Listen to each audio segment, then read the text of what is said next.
Hello प्यारे साथियों, आप सभी को स्वागत है आपके अपने चैनल एन आर क्लासेज में। दोस्तों मैं नीतीश कुमार। दोस्तों सब कल लेकर आए थे कर्णसिया दान वीरता पाठ का संपूर्ण शब्दार्थ दोस्तों हिंदी में। हमने कल के दोस्तों क्लास में आपको कर्णसिया दान वीरता पाठ को बहुत अच्छे तरीका से दोस्तों हमने आपको हिंदी में पढ़ाया है। आज कर्णसिया दान वीरता पाठ से बोर्ड एग्जाम में दोस्तों जितने भी सवाल हिंदी के रूप में संस्कृत चैप्टर विषय में दोस्तों पूछे जाते हैं और इस पाठ से कौन सा सवाल कौन सा साल में दोस्तों पूछा है, हम वो सभी सवाल को लेकर यहाँ दोस्तों आए हैं। ठीक है, तो यह वीडियो वन शूट होगा और हम इस वीडियो में पूरे कर्णसिया दान वीरता पाठ के जितने भी हिंदी सवाल बोर्ड एग्जाम में दोस्तों पूछे गए हैं अभी तक या पूछे जाते हैं, हम वो सभी दोस्तों भी सवाल को लेकर आए हैं। तो दोस्तों आपसे एक अनुरोध है कि आप वीडियो के अंदर बने रहिए और दोस्तों वीडियो को पूरा देखिए। अच्छा लगने के बाद मेरे साथी वीडियो को जरूर शेयर करिएगा उन बच्चों को जो बच्चे इस बार 2025 में मैट्रिक बोर्ड दोस्तों देने वाले हैं। ठीक है दोस्तों, एक प्रयास आपका दोस्तों एक प्रयास मेरा, दोनों मिलकर दोस्तों अच्छे से अच्छे नंबर दोस्तों लाने का प्रयास करेंगे इस बार के एग्जाम में। तो आइए हम सब वीडियो को शुरू करते हैं दोस्तों और वीडियो को देखते हैं। ठीक है, और इस पार्ट से कौन कौन से सवाल है एग्जाम में दोस्तों अक्सर पूछा जाता है। तो दोस्तों सवाल नंबर 1 जो है कि कर्ण के कवच कुंडल की क्या विशेषता थी, पता है? ये सवाल 2018 में दोस्तों पूछा गया है।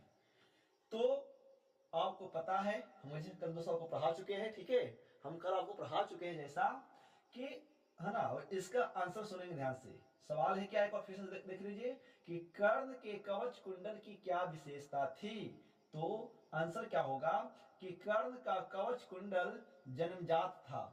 जब तक उसके पास कवच कुंडल रहता तब तक दुनिया की कोई शक्ति उसे नहीं मार सकता था, क्योंकि कवच कुंडल उसे अपने पिता सूर्य देव से प्राप्त था। ठीक है दोस्तों, कि कर्ण के कवच कुंडल की क्या विशेषता थी जी? तो कर्ण के कवच कुंडल का जो विशेषता था दोस्तों क्या कि कर्ण का कवच कुंडल तो जन्मजात था, मतलब उन्हें जन्म से ही प्राप्त था। जब तक उसके पास कवच कुंडल रहता तब तक दुनिया की कोई शक्ति उसे नहीं मार सकता था, क्योंकि कवच कुंडल उसे अपने पिता सूर्य देव से प्राप्त था। ठीक है, इतना आपको आंसर दोस्तों लिख देना है। सवाल नंबर 2 है कि कर्णसिया दान वीरता पाठ के रचनाकार कौन है? कर्ण किनका पुत्र था तथा इन्होंने इंद्र को दान में क्या दिया? और ये सवाल 2011 में पूछा गया है। तो इसका आंसर क्या होगा कि कर्णसिया दान वीरता पाठ के रचनाकार भास जी हैं। कौन है? भास जी हैं। कर्ण सूर्य का पुत्र था, याद रखिएगा, तथा इन्होंने इंद्र को दान में अपना कवच कुंडल दे दिया। ठीक है, तो ये सवाल का आंसर दोस्तों इस प्रकार से होगा और ये सवाल 2011 में पूछा गया। आइए हम सवाल दोस्तों आगे की ओर बढ़ते हैं। सवाल नंबर दोस्तों 2 के बाद क्या करते हैं तो हम सब सवाल नंबर 2 के बाद सवाल नंबर 3 और 4 को देखते हैं। ठीक है, सवाल नंबर 3 क्या कहता है कि कर्णसिया दान वीरता पाठ के आधार पर दान की महत्व को बताएं। ठीक है, यानी सवाल है दोस्तों कि कर्णसिया दान वीरता जो पाठ हम सब पढ़े हैं उसके आधार पर क्या करना है, दान की विशेषता या दान की महत्व को बतलाना है। ठीक है, तो सुनिएगा आंसर क्या होगा। दानवीर कर्ण ने अपना कवच कुंडल दान में इंद्र को दे दिया।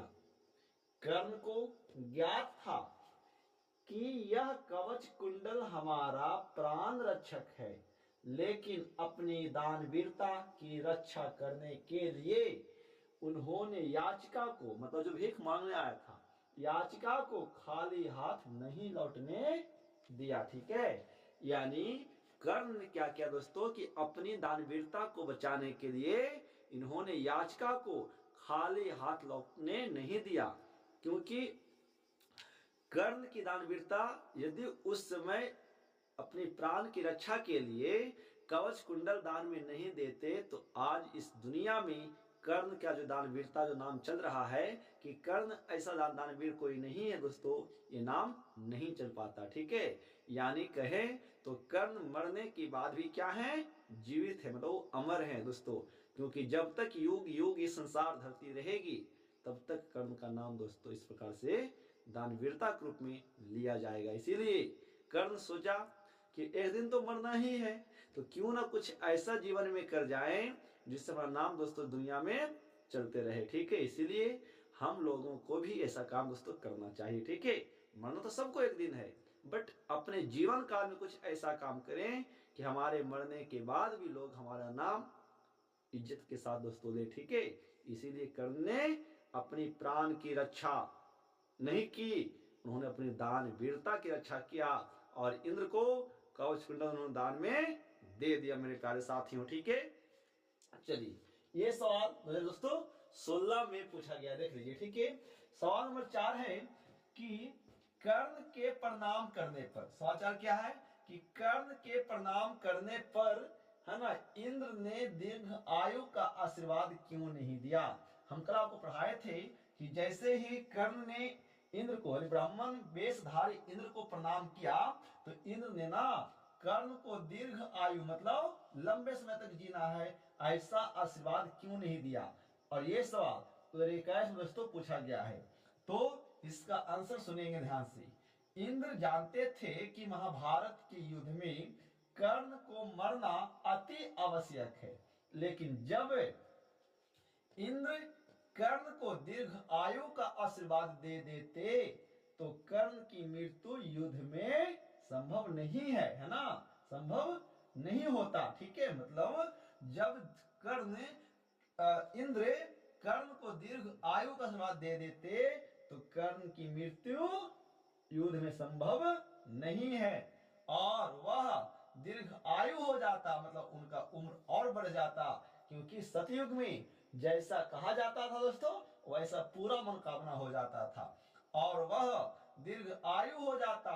इसलिए इंद्र ने कर्ण को दीर्घ आयु होने का आशीर्वाद नहीं दिया। ठीक है, कि जब कर्ण ने इंद्र को दोस्तों प्रणाम किया तो इंद्र ने दीर्घ आयु का आशीर्वाद नहीं दिया, इसलिए यदि हम इन्हें दीर्घ आयु हो ऐसा आशीर्वाद दे देते हैं तो फिर युद्ध में कर्ण को मारना संभव नहीं, असंभव था। इसीलिए इंद्र ने कर्ण को दीर्घ आयु का आशीर्वाद ना दे करके उनके नाम का यश हो चंद्रमा की तरह आपका दोस्तों नाम संसार में फैलते रहे। ठीक है, तो इस प्रकार से हमने कर्णस्य दानवीरता पाठ का 4 सवाल को देखा है दोस्तों।